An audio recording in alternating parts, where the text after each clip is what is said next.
اعوذ باللہ من الشیطان الرجیم بسم اللہ الرحمن الرحیم۔ ناظرین، ناظرات، سامعین، سامعات، جیسا کہ آپ کو معلوم ہے کہ ماہ ربیع الاول شریف کو مختلف ایام میں جلوس کا انعقاد کیا جاتا ہے۔ کبھی تو آغاز ربیع الاول میں، کبھی 12 ربیع الاول کو، کبھی اختتام ربیع الاول شریف پر۔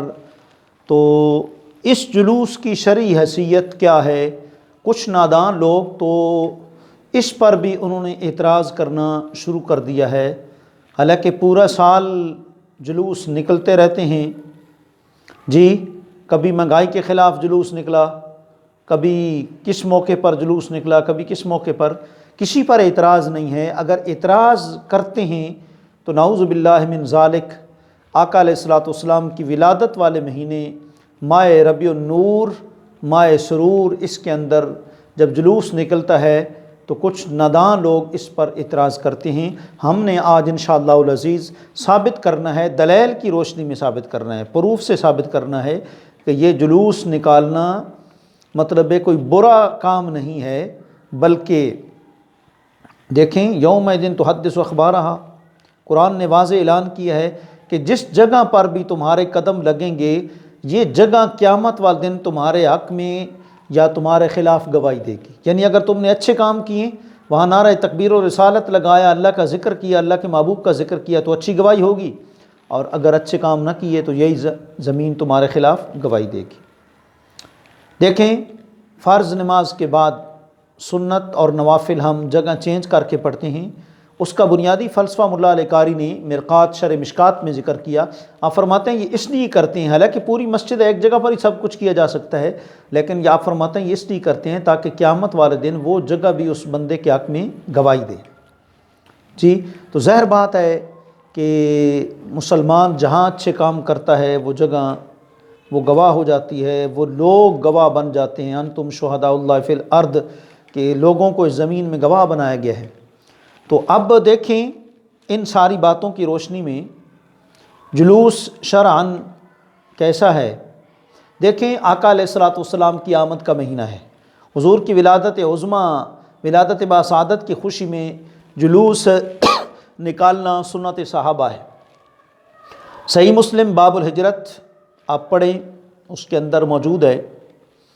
آقا علیہ الصلوۃ والسلام جب مدینہ پاک میں آئے تو یہ عمل ہوا۔ ظاہر ہے مکے میں تو سارے دشمن تھے نا، مکے میں تو عشاق کی اکثریت نہیں تھی، ورنہ اکثریت ہوتی سرکار ہجرت نہ فرماتے، لیکن سرکار کا ہجرت فرما کر مدینہ پاک میں آنا، تو وہاں اہل مدینہ جو تھے مسجد مقام قباء پر بہت زیادہ ایک ان کا ہجوم اور رش تھا حضور کی آمد کے سلسلے میں، اور الحمدللہ ایک دن وہ آیا۔ آقا علیہ الصلوۃ والسلام نے جب سرزمین مدینہ منورہ میں قدم نبوت کو رکھا تو پھر لوگوں کی کیا کیفیت تھی۔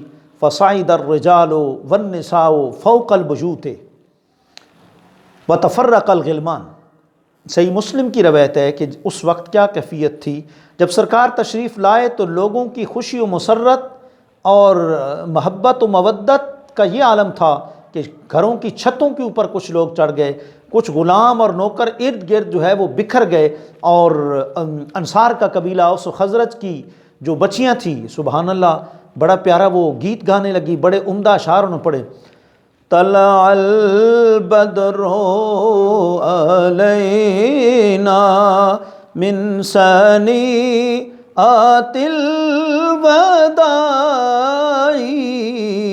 وجب الشکر علینا ما دعا للہ داعی ایھا المبعوث فینا ایھا المبعوث فینا جئت بالامر المطاع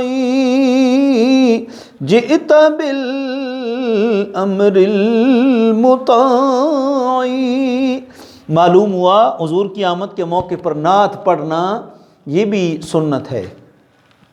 لو جی، یہ جلوس کی شکل میں تھی، یا محمد یا رسول اللہ کے نعرے لگائے گئے، وتفرق الغلمان ہوا، غلام بچے ادھر ادھر بکھر گئے، معلوم ہوا حضور کہاں غلام کہاں، جی قریب سے پکارنا بھی یا رسول اللہ جائز ہوا۔ علامہ جامی شرح جامی میں فرماتے ہیں یا عام محار القریب والبعید، یا کا لفظ جب بولا جاتا ہے کوئی قریب بندہ ہو اسے بھی کہہ کر پکارا جا سکتا ہے، دور ہو اسے بھی کہہ کر پکارا جا سکتا ہے۔ تو صحابہ اکرام نے الحمدللہ یا محمد کا بھی نعرہ لگایا، یا رسول اللہ کا نعرہ بھی لگایا، تو معلوم ہوا کہ یہ نعرہ سنت صحابہ ہے۔ کیا صرف حضور کی زندگی میں؟ نہیں، انتقال کے بعد بھی تاریخ طبری میں ہے ان صحابۃ بعد موت رسول اللہ صلی اللہ علیہ وسلم کان شعار فی الخروب یا محمد آہو یا محمد آہو، کہ حضور کے صحابہ کا حضور کے دنیا سے انتقال کر جانے کے بعد ایک شعار اور علامت بن چکی تھی یا محمد آہو کے نعرے کی۔ تو معلوم ہوا کہ یہ ساری چیزیں سنت صحابہ ہے۔ نمبر 2 یا دلیل نمبر 2 کہہ لیں کہ جس وقت فتح مکہ ہوا اس وقت بھی عظیم شان و شوکت کے ساتھ مسلمان الحمدللہ داخل ہوئے۔ جب حرم کعبہ میں مسلمان داخل ہوئے تو حضرت ابن عباس رضی اللہ تعالیٰ عنہما اللہ تعالیٰ کی شان و عظمت کے جو ہے وہ اشعار پڑھ رہے تھے، حضور کی نعت پڑھ رہے تھے۔ معلوم ہوا خوشی کے موقع پر جو ہے نعت پڑھنا، اللہ کی ثنا کرنا، نعرہ تکبیر و رسالت بلند کرنا، یہ حضرت ابن عباس کی اور حضور کا منع نہ کرنا، سارے صحابہ کا یہ عمل کرنا اس بات کی دلیل ہے کہ اجماع سکوتی ہو چکا ہے کہ یہ ساری چیزیں جائز ہیں۔ یہ حدیث تقریری ہو چکی ہے کہ حضور کے سامنے صحابہ اکرام نے نعرہ رسالت لگایا، یا محمد یا رسول اللہ نعرہ لگایا، نعت پڑھی طلع البدر علینا، حضور نے منع نہ کیا۔ حضور کا منع نہ کرنا اس بات کی دلیل ہے کہ قیامت تک شارع علیہ السلام نے اس کی اجازت دے دی کہ یہ ساری چیزیں جائز ہیں۔ اگر ان میں کوئی قباحت ہوتی، کوئی برائی ہوتی تو حضور فوراً منع فرما دیتے کہ یہ کیا تم دوڑ رہے، ادھر دوڑ رہے، ادھر دوڑ رہے، چھتوں کے اوپر چڑھے ہو، ادھر ادھر، یہ تو فضول کام ہے، لگ کام ہے۔ نہ، آقا علیہ الصلوۃ والسلام نے منع نہ کیا۔ 2 جلوسوں کا ثبوت ہو گیا، فتح مکہ کے موقع پر بھی، حضور کی آمد کے موقع پر بھی، دونوں خوشی کے موقع ہیں۔ نمبر 3 غور تو کریں، عید الفطر۔ عید الفطر کے موقع پر کیا ہوتا ہے؟ پورا جلوس نہیں ہوتا، ادھر سے لوگ آ رہے ہیں، ادھر سے لوگ آ رہے ہیں، اور کیا کہتے جا رہے ہیں؟ اللہ اکبر، اللہ اکبر، لا الہ الا اللہ، اللہ اکبر، اللہ اکبر وللہ الحمد۔ آتے ہوئے بھی تکبیر، جاتے ہوئے بھی تکبیر، آتے ہوئے اس راستے سے، جاتے ہوئے اس راستے سے۔ یہ کیا ہے؟ یہ جلوس ہے۔ اور عید الاضحیٰ، چوتھا جلوس دیکھیں، عید الاضحیٰ کے موقع پر کیا ہوتا ہے؟ مسلمان جوک در جوک آتے ہیں، اور ذہن میں رکھیں مسجد میں نہیں آتے۔ اگر سنت نبوی کو آج بھی زندہ کیا جائے تو جنگل میں نماز پڑھنا سنت ہے۔ مسجد نبی شریف بھی موجود تھی، مسجد حرام بھی موجود تھی، دونوں عظمتوں برکتوں والے گھر موجود ہیں، لیکن حکم کیا ہے؟ حکم نبوی کیا ہے کہ جنگل کے اندر کھلے میدان میں، کھلی آب و فضا میں نماز عید کو پڑھو۔ یہ کیا؟ کھلے میدان میں جاؤ، سارے اکٹھے جاؤ، تاکہ غیروں کو پتہ چل جائے کہ اسلام کی شان و شوکت کتنی ہے۔ اور یہاں پر ہم نہیں کہہ رہے، علامہ ابن نجیم صاحب البحر الرائق کنز الدقائق کی شرح 2 جلد اس کے اندر فرماتے ہیں یہ اس لیے ہے، کس لیے ہے، کیوں نکلتے ہیں؟ فَيَخْرُجُ أَن يَكُونَ لِإِظْهَارِ سَوَادِ الْمُسْلِمِينَ وَإِرْهَابًا لِعَدُوِّهِمْ۔ ذہن میں رکھیں کہ یہ جلوس ہم نہیں نکالتے، عربی بھی نکالتے ہیں جی۔ جلوس کو عربی میں کیا کہتے ہیں؟ سواد الرجال یا سواد المسلمین یا قیام المظاہرہ یا مظاہرۃ الرجال، یہ چاروں نام الموجمہ کتاب کے اندر ہیں کہ جلوس کے یہ چاروں نام ہیں جی۔ تو عربی لوگ بھی سواد الرجال، سواد المسلمین جلوس نکالتے ہیں جی۔ علامہ ابن نجیم مفتی وقت کیا فرماتے ہیں کہ یہ عید کی نماز، عید الفطر، عید الاضحیٰ جنگل میں کیوں ادا کی جاتی ہے؟ لِإِظْهَارِ سَوَادِ الْمُسْلِمِينَ وَإِرْهَابًا لِعَدُوِّهِمْ۔ فرمایا یہ اس لیے ہے تاکہ مسلمانوں کا جو جلوس ہے اس سے شان و شوکت واضح ہو اور دشمن کے دل میں ہیبت اور خوف پیدا ہو جائے کہ مسلمان کتنی عظیم طاقتوں کے مالک ہیں، یہ اگر اکٹھے ہو جائیں تو کوئی آگے ان کے کھڑا نہیں ہو سکتا۔ تو یہ بھی کیا ہے؟ ایک اسلام کی عظمت ہے، شان و شوکت ہے، ہیبت ہے، رعب ہے، دبدبہ ہے جی۔ ایک کفار کو نیست و نابود کرنے کی ایک فعال ہے جی۔ اور مزید دیکھیں آپ 5واں جلوس، طواف کعبہ۔ طواف کعبہ ہوتا ہے، کتنا بڑا جلوس ہوتا ہے، ارد گرد مرد عورتیں مقدس کلمات لبیک اللہم لبیک لبیک لا شریک لک لبیک ان الحمد والنعمت لک والملک لا شریک لک۔ یہ کیا ہے؟ یہ جلوس ہے، یہ شان و شوکت ہے، یہ سوشل میڈیا پر یہ حج کا اجتماع، یہ طواف کعبہ کا اجتماع، غیر مسلمین کرسچن لوگ یہ دیکھتے ہیں، انہیں پتہ ہوتا ہے کہ مسلمانوں کی تعداد بہت ہے، ابھی مرے نہیں ہیں، ابھی ان کے ایمان زندہ ہیں، جی الحمدللہ ابھی ان کی طاقتیں زندہ ہیں، ابھی ان کے اجتماع و اتفاق و اتحاد کی جماعتیں زندہ ہیں الحمدللہ۔ پھر اس کے بعد مینا کا جلوس کتنا بڑا ہے؟ مکہ المکرمہ سے مدینہ طیبہ جو مسلمان اکٹھے ہو کر جلوس کی شکل میں جاتے ہیں، 8 میل کا فاصلہ ہے کم و بیش، جی کتنا دور کا جلوس ہے۔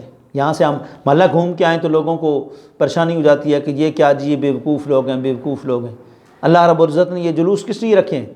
جی مینا جاؤ، پھر صرف 5واں جلوس مینا والا نہیں ہے، پھر 6ٹھا جلوس بھی ہے، وہاں سے کدھر جاؤ؟ عرفات جاؤ جی، پھر عرفات اکٹھے ہوئے سارے مسلمان، پھر اگلا بھی جلوس ہے عرفات سے آگے، پھر کیا جاؤ؟ چلو جی مزدلفہ جاؤ جی پھر مزدلفہ، پھر اس کے بعد جلوس کے آخر میں پھر لنگر ہے، پھر قربانی کرو مینا جا کے، جانور لو، ذبح کرو، ہیں جی قربانی کرو۔ یہ کیا ہے؟ یہ سارا اسلام جلوس کے سارا کچھ سکھا رہا ہے۔ اب تو بہت زیادہ ضرورت ہے مسلمانوں کے ایک ہونے کی، یہ نہیں کہ 2 مرتبہ فکر ادھر منہ پھیرا ہوا ہے، سوئے ہوئے ہیں، نہیں جی جلوس بدعت ہے، شرک ہے، بدعت ہے، شرک ہے، بدعت ہے، یہ گردان ان کو بھولتی نہیں ہے۔ یہ حضور کی اولیاء کرام کے بارے میں ہے کہ ان الذین آمنوا وعملوا الصالحات سیجعل لهم الرحمن ودا، اللہ فرماتا ہے جو نیک لوگ نیک اعمال کرتے ہیں ایمان کے بعد، ہم جو قیامت قریب آئے گی، سین استقبال قریب کے لیے ہم ان کی محبتوں میں اضافہ کرتے جائیں گے۔ تو جب حضور کے غلاموں کی اولیاء کی محبتوں میں اضافہ ہوگا تو حضور کی شان تو ورفعنا لک ذکرک ہے، حضور کی شان تو دن بدن بڑھتی جائے گی۔ والآخرۃ خیر لک من الاولی، حضور کے لیے تو ہر لمحہ اگلا لمحہ پچھلے لمحے سے بہتر ہوگا۔ اس لیے حضور ہمارے جلوسوں کے، ہمارے محفلوں کے محتاج نہیں ہیں، اللہ نے خود ان کا ذکر بلند کیا ہے۔ ہم تو اپنے گناہوں کی بخشش کے لیے حضور کی تعظیم اور استقبال کے لیے جلوس نکالتے ہیں۔ اللہ کریم آپ کو ہم سب کو اسی عقیدہ اور نظریے پر قائم و دائم رہنے کی توفیق نصیب فرمائے۔ وآخر دعوانا الحمد للہ رب العالمین۔